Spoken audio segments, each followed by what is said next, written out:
lot of rain at one point, and I think that's what killed the chestnuts. The big, they were like 25-year-old chestnut trees, and they died. But what's cool is that I found baby chestnut trees all over the place growing.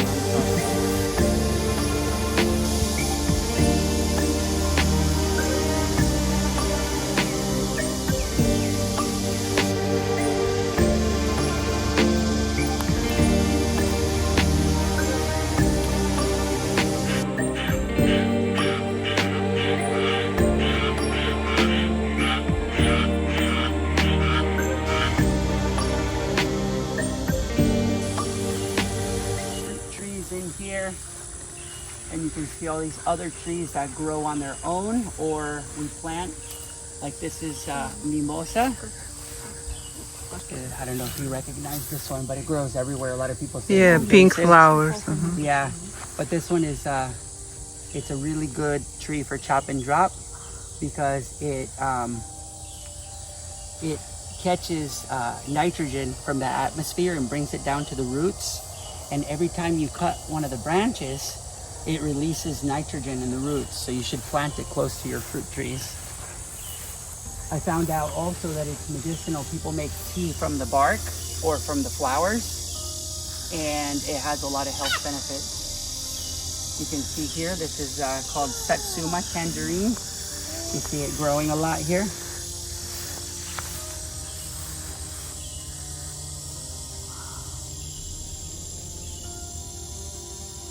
Lots and lots of tangerines for this year. This is a peach tree, which feeds our squirrels very nicely.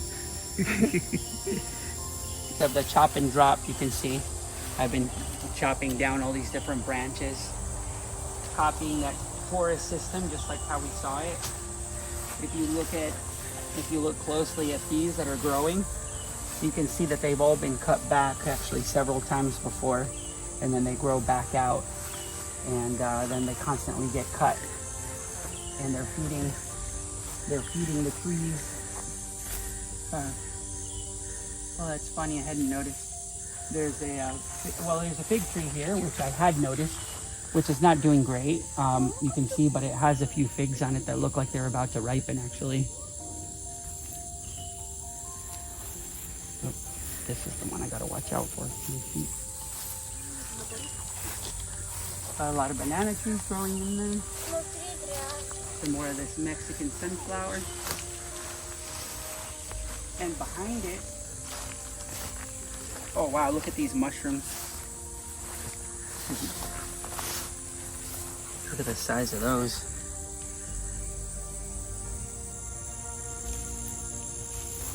But behind it we have a Chinese honey tangerine. There's another Chinese honey up a little bit farther. This last year it produced a lot of fruit, so this year it doesn't look so great. It seems to like get a little bit tired, I guess, once it produces that much fruit, and then the year after that it'll produce a lot again. It seems to be its cycle. It also dropped a lot of fruit last year, or we couldn't eat them all, and so a lot of them fell, and there's a lot of the babies growing all around it, which is really exciting. There's cassava growing. This little mess of leaves over here, I've neglected, gotten lazy, but the thing is that people see leaves as a waste product. And so they rake their leaves from their yard and they put them out for the garbage man to come and pick up, which makes it easy for us because somebody already did the work for us. All you got to do is bring it over and spread it out all around your fruit trees, and it helps, adding to that, copying that natural system, having the leaves. It's a pretty nice workout climbing these trees, some of these bigger ones, to cut them back. You can see how I've been cutting them back. But sometimes I climb them and I'm really high up there cutting them down. I don't think you're supposed to wait till they get that big to start cutting them back, but it's how I work. I don't always work the fastest. You can see a lot of figs on this fig tree, little fig tree, which is actually a little bit shaded out and having to fight for its life a little bit too much. You can see the, whatchamacallit, starting to come in. These guys, the turmeric. Turmeric is actually planted all over the place. It's a little bit late season though. It takes a long time to come in. I think it's one of the last things to start coming in. So it's just now popping out.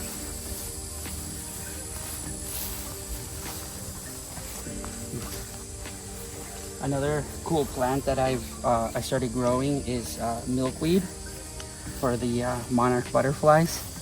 And we planted a whole bunch of them several years ago, and because we don't mow, they're starting to grow everywhere. So every year we see more and more monarch butterflies here. It's really nice. Here's another tiny tangerine. There's more of this Mexican sunflower for cutting back.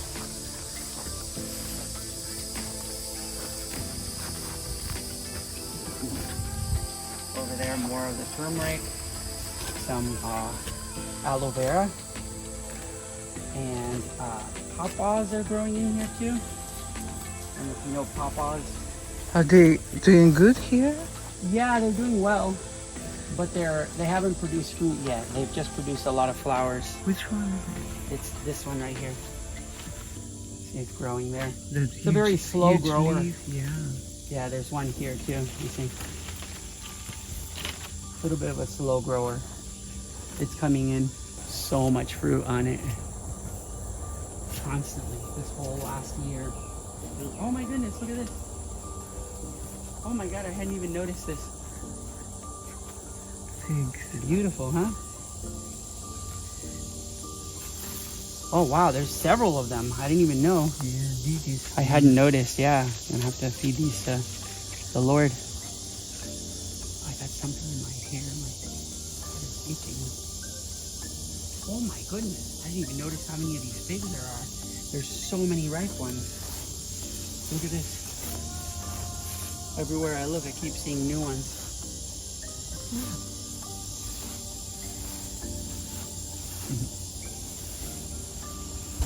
They're persimmons, but this is wild persimmon. I think you can graft big persimmons onto it. The squirrels will really enjoy them. They're a little bit, what do you call it? Astringent. They make your mouth pucker up.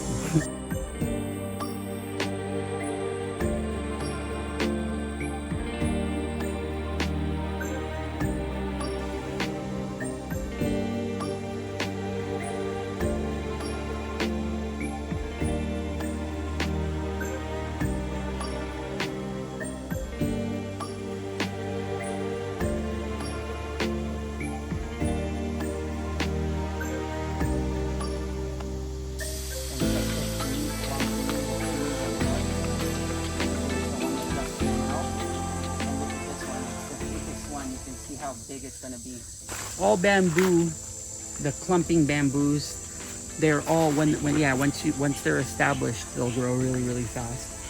But it takes probably about 5 years for them to start getting really big.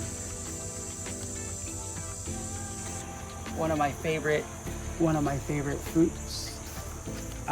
It's called Calamondin. What's really, really nice about this one is that it's well, it's a sour orange, so it's not very sweet. But what's really nice is that the flavor is so nice. Like the juice that you make from it is so good, and it's constantly like producing flowers. As you can see, look right here. No other citrus is producing flowers right now. You'll see some random flowers on it, and you see the small green fruit. Maybe in about 1 month, this fruit's going to be ready. This Calamondin, actually, funny enough, doesn't have any ripe ones right now. I think the mosquitoes are going to be really bad because it's just been raining the last few days.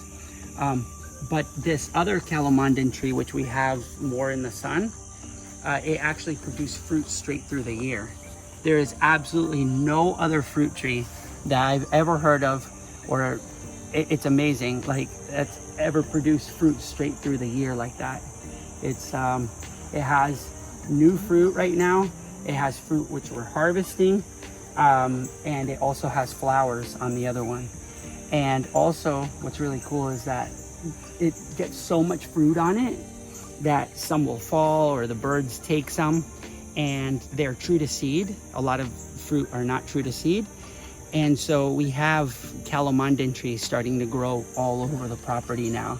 There are some that are already big enough that they're already producing fruit as well.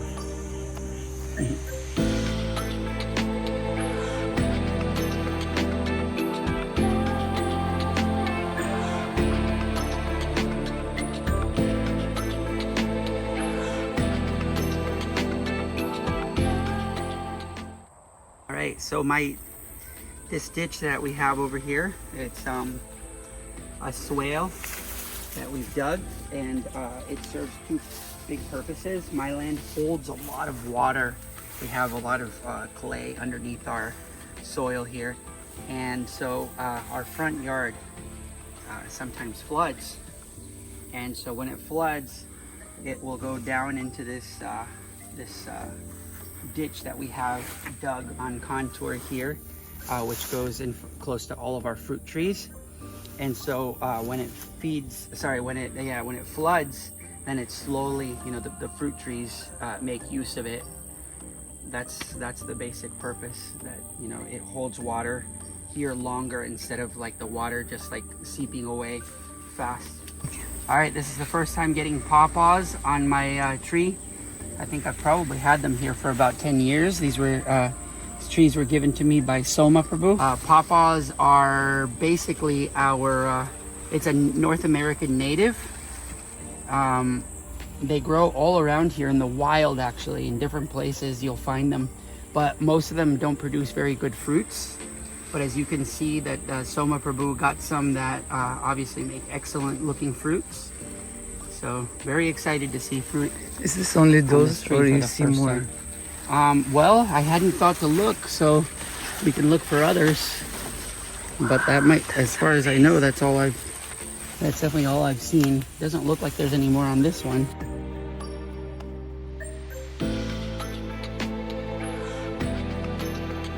Okay, so this is our sugarcane juicer. We feed the sugarcane in through this side, and then the juice comes out down here, and we hang a bucket from this over here. The juice comes out into the bucket.